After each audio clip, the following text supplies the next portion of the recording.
নমস্কার। ভারত মাতাকে প্রণাম জানিয়ে আজকের এই যে শুভ উদ্যোগ, শুভ প্রচেষ্টা, তার সঙ্গে যুক্ত সমস্ত স্বাস্থ্যকর্মী, চিকিৎসক, স্বাস্থ্য বিভাগ এবং যারা মাননীয় প্রধানমন্ত্রী নরেন্দ্র মোদীজির উদ্যোগে দেশব্যাপী এই বিশেষ সুবিধা গ্রহণ করছেন, আমাদের 14 বছর বয়সী কিশোরী বোনেদের আমি আন্তরিক ধন্যবাদ এবং অভিনন্দন জানাচ্ছি পশ্চিমবঙ্গ সরকারের পক্ষ থেকে। আজকে আমাদের এই শুভ অনুষ্ঠানে উপস্থিত আছেন এই রাজ্যের অত্যন্ত একজন বিশিষ্ট ব্যক্তিত্ব, কয়েক দশক ধরে বাংলা বাঙালি পশ্চিমবঙ্গের যিনি শুভচিন্তক, মাননীয় রাজ্যসভার সাংসদ শ্রমিক ভট্টাচার্য মহোদয়। আমি মাননীয় শ্রমিক দাকে আন্তরিক কৃতজ্ঞতা জানাবো, তিনি পশ্চিমবঙ্গ সরকারের এই মহতী উদ্যোগের শুভ সূচনায় তার মূল্যবান সময় থেকে বেশ খানিকটা সময় আমাদের দিয়েছেন। আমাদের রাজ্যের মুখ্য সচিব, এই রাজ্যের সিনিয়র আইএস, দক্ষ এবং কাজের মানুষ মনোজ আগরওয়ালজি আছেন। আমার দুজন এমএলএ কলিগ এখানে এসেছেন, যারা চিকিৎসা জগতে অত্যন্ত বিখ্যাত ব্যক্তিত্ব, অঙ্কোলজির উপরে যারা সকলের কাছে সমাদৃত, শুধু চিকিৎসক নন, তারা আজকে মানুষের আশীর্বাদে বিধায়কও বটে। মাননীয় ডাক্তার শরদ্দত্ত মুখার্জি, যিনি এই এলাকারও বিধায়ক বটে, এবং আমাদের তরুণ নেতা বিধায়ক ডাক্তার ইন্দ্রনীল খান। স্বাস্থ্য ও পরিবার কল্যাণ দপ্তরের প্রধান সচিব রয়েছেন, উত্তর 24 পরগনার মাননীয় জেলা শাসক মহোদয়া রয়েছেন, আমাদের বিধাননগর কর্পোরেশনের কমিশনার রয়েছেন, বিধাননগরের এসডিও রয়েছেন, আমাদের এখানকার মুখ্য স্বাস্থ্য আধিকারিক, সুপার সহ সমস্ত স্বাস্থ্য আধিকারিক বৃন্দ এবং প্রেস মিডিয়ার বন্ধুরা রয়েছেন। এর বাইরেও সুধী নাগরিকগণ অনেকে এসেছেন। আমি সকলকে ধন্যবাদ জানিয়ে এই কর্মসূচির আমাদের বিষয়ে অল্প কিছু কথা নিবেদন করছি। এই মুহূর্তে রাজ্যের 235টি স্বাস্থ্যকেন্দ্র, যার মধ্যে মেডিকেল কলেজ, মহকুমা হসপিটাল, গ্রামীণ হসপিটাল এবং ব্লক স্বাস্থ্যকেন্দ্র রয়েছে, সেখানে একযোগে এই টিকাকরণ কর্মসূচি আমরা আজকে শুরু করলাম। এই টিকাকরণ কর্মসূচিতে 14 বছর বয়সী আমাদের কিশোরীদের, আমাদের বোনেদের, আমাদের কন্যাদের তারা এই সুযোগ নিতে পারবেন এবং গত 28 ফেব্রুয়ারি 2026 দেশব্যাপী মাননীয় প্রধানমন্ত্রী মাননীয় নরেন্দ্র মোদীজি এই কর্মসূচির সূচনা করেছেন। সার্ভাইকাল ক্যান্সার, তার টিকাকরণ, প্রতিষেধক, মহিলাদের যত ধরনের ক্যান্সার হয় তার মধ্যে এটি দ্বিতীয় বিপজ্জনক। স্বাভাবিকভাবে এই কর্মসূচির মধ্য দিয়ে আমাদের এই রাজ্যের 14 বছর বয়সী কিশোরীরা উপকৃত হবেন। মাননীয় ভারত সরকারের স্বাস্থ্যমন্ত্রী জগৎ প্রকাশ নাড্ডাকে আমি ধন্যবাদ জানাবো। তিনি আমাদের 7,72,650 ডোজ টিকা দিয়েছেন, যা আমরা বিনামূল্যে এই প্রতিষেধক বা টিকাকরণের কর্মসূচি আমরা শুরু করতে পারব। আগামী দিনে 880টি কেন্দ্রে এই প্রতিষেধক কর্মসূচি চলবে এবং আমি আপনাদের সকলের সহযোগিতা প্রার্থনা করি। যেহেতু স্বাস্থ্য বিভাগের এই প্রকাশ্য কর্মসূচি আজকে নতুন সরকারের, আমি আপনাদেরকে স্বাস্থ্য বিভাগ সংক্রান্ত আমরা এই 3 সপ্তাহের মধ্যে কি কি করতে পেরেছি আপনাদেরকে ছোট্ট আকারে আমি বলে দিচ্ছি।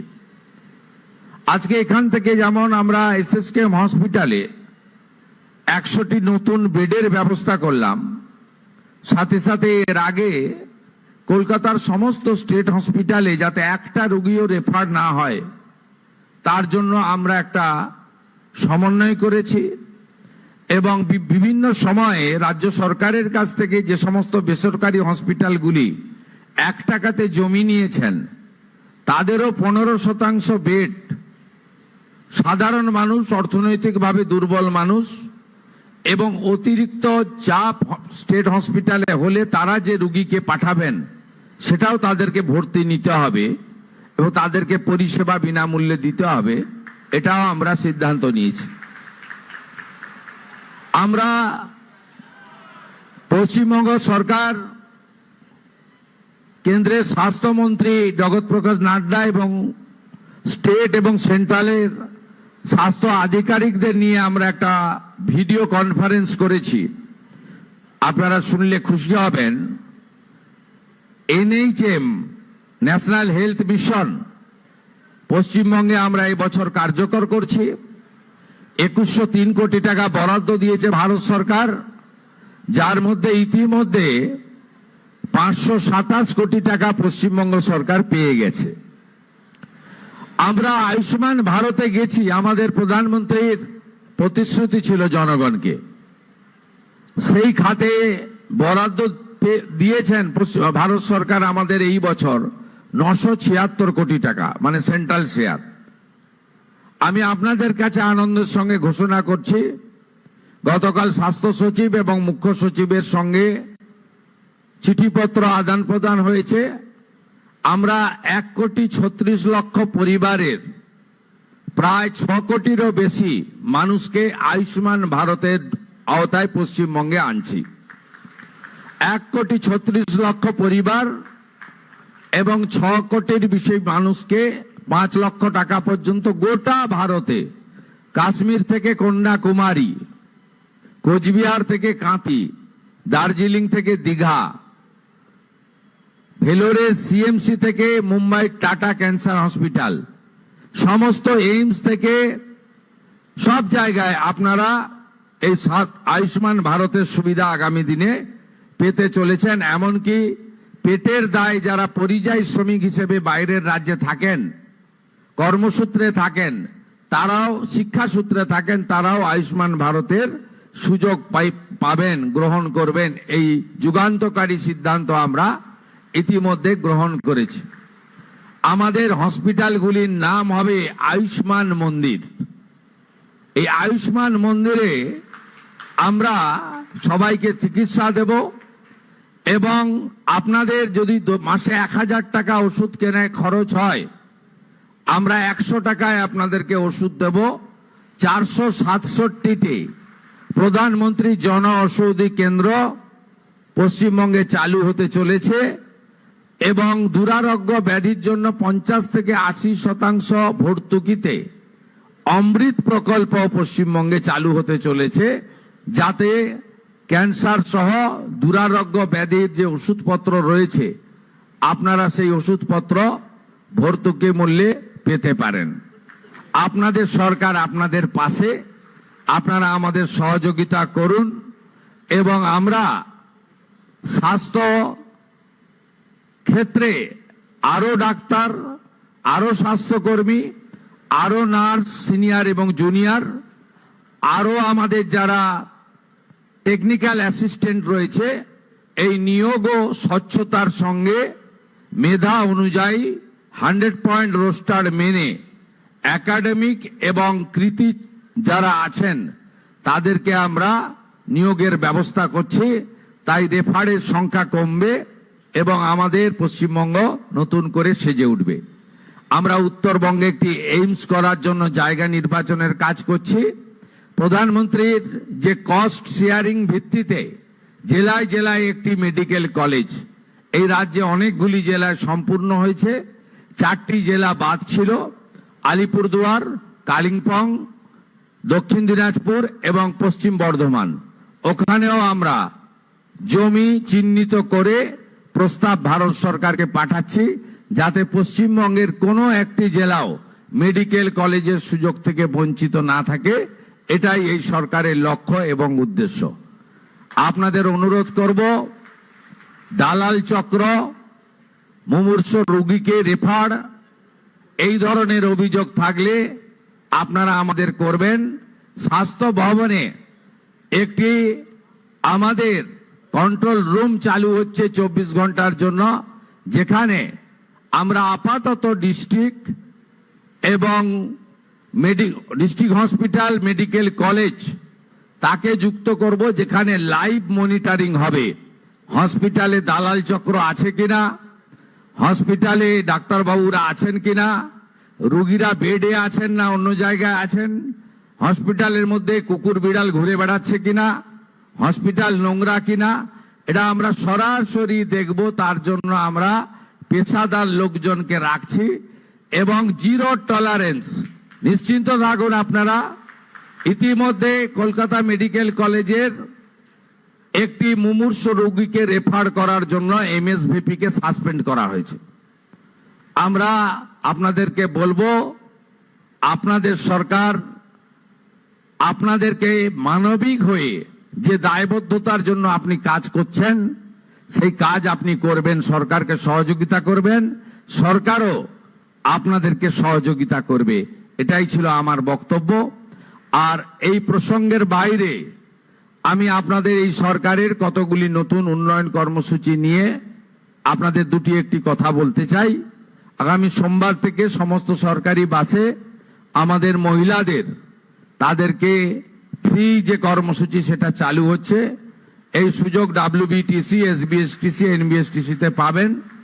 এবং আগামী বুধবার আমরা ইতিমধ্যে অন্নপূর্ণা যোজনা, যে অন্নপূর্ণা নাম নথিভুক্তকরণ শুরু করেছি, তার প্রথম পর্যায়ে আমরা 3000 টাকা করে টাকা ট্রান্সফার করব আগামী বুধবার দিন।